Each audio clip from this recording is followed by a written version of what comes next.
Hello and welcome to part 93. In this video, we will try to understand how we can use async and await in some real-time scenario. So what we will do in this video, we will try to make a network call using async and await keyword, and we will see how easy it is to make non-blocking network calls using asynchronous programming. We will try to get some data from this website. This is jasonplaceholder.typicode.com. This is the website which provide free endpoints from where we can make API calls and get some data, right? So basically we will try to hit this particular URL. In this particular URL will give us one item from a to-do list, and we can get some fake data using this URL code. So let's first create our method that will invoke this particular URL and get the data from this website. So let's open Visual Studio. Let's create a method that will hit that particular API endpoint and fetch the data. Okay, so I have added this method. Let's understand what is happening in this method. This is an async method, so I have used the async keyword and it is returning a task. Task is the default return type that can be returned from a async method, and it is a generic type. So basically we will return a string as part of this task. So once this task is completed, we will return a string. And what is happening after this, we are creating an HTTP client.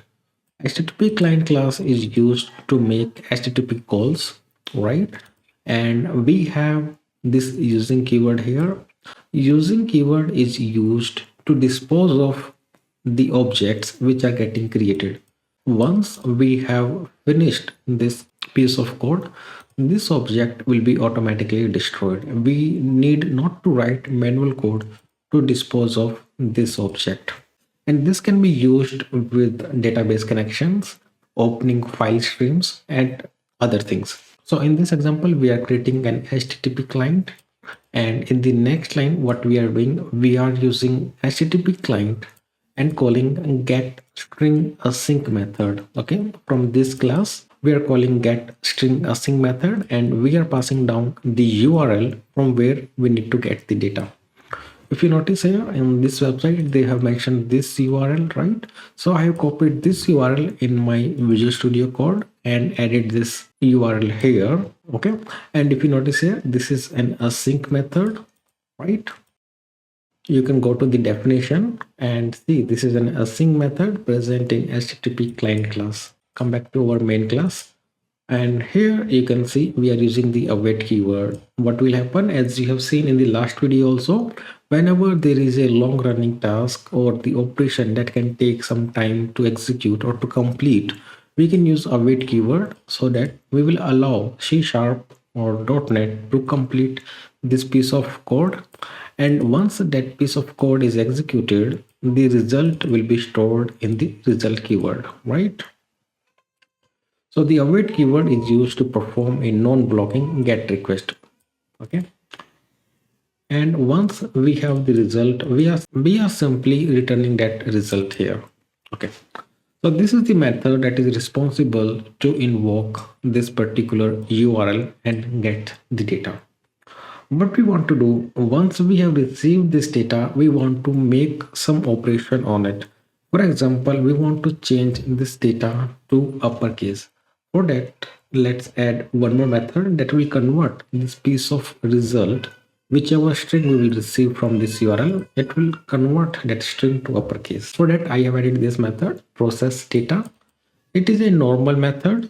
It is just taking the string which is coming to it and converting that data to uppercase using toUpper method and returning that string. Okay. Now let's create a final method that will call our fetch data async and get the data from the URL. So I have added this method fetch and process data async. So first of all, you can notice this is an async method. We have used the async keyword here, right? We are calling the fetch data async method here because this method is also async. That's why we have used the await keyword here to make sure we are getting the data. We are waiting for this method to complete, and then only accessing the data that is available. Okay, that's why we have used the await keyword. Okay, and once we have received the raw data, then we are just calling the process data method to make that data in uppercase, and we can perform any operation that we want to do on this data. What do you want to prove here? We are performing this operation after we have received the data. We have used await here, right? So we are making sure we are waiting for this method to complete, and then only we are making it to uppercase.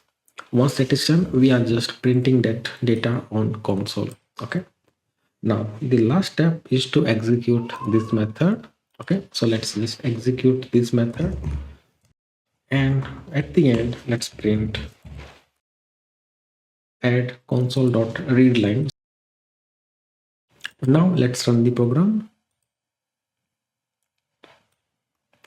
You can see here main thread is getting completed, and we have received the data from that API and we have printed the data also on our console. Let me walk you through one more time what is happening here.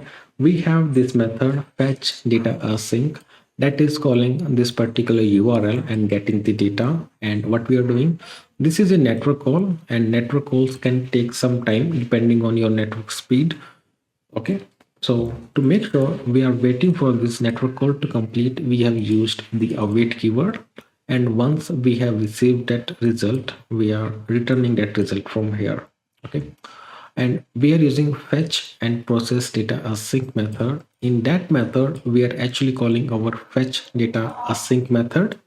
Okay, so this method is called here, and we have used the await keyword to make sure this method execution is completed, then only we are going to the next line. Okay, in the next line we are getting the data which is returned from this particular network call, right?